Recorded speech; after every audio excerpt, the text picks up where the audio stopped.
what happened then following that time of being saved, going to the gospel church? I know you didn't have that firm foundation in your family, but what did it look like for yourself at that point? Well, so the story kind of gets really interesting, and honestly, I was hiding a secret, and I'll uncover here as we talk here. But at that age, at 13, 14, I really was missing something that I didn't realize I was missing, like a true genuineness from a father, of a loving father.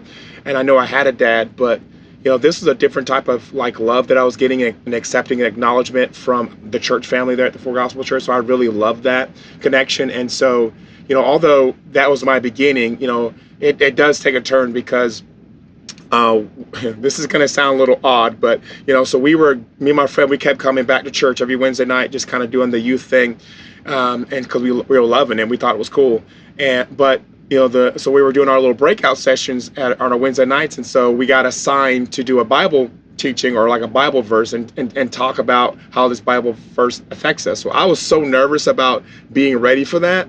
Like, I didn't show up, and I never went back to church. I never went back. And Wow. so as a kid, then, like, we just stopped going back to church. I just felt so embarrassed, blah, blah, blah. And so at the age of like 14, 15, started, seeing girls, again, getting promiscuous, went into I was like 15, 16, 17, 18, kind of being more promiscuous with girls and things like that. And all this time I was holding this secret, and I'll talk about it here in just a little bit.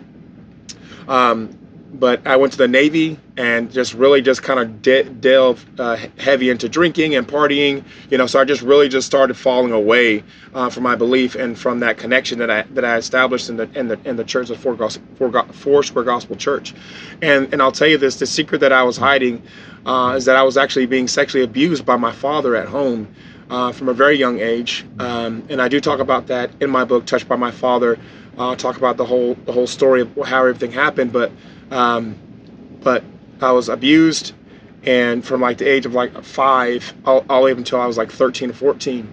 And so when I was going to church, it made sense now looking back at it, that I was being loved, and getting his attention without the sexual abuse, and so I was carrying that, and so as I went to the military, I started realizing, looking back at it now, that I was running away from all that hurt and pain that I was being held at home, and I started drinking to kind of drown those memories, those thoughts, those visions of things that I had happened to me.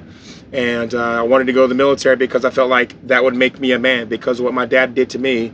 I felt like he was making me gay.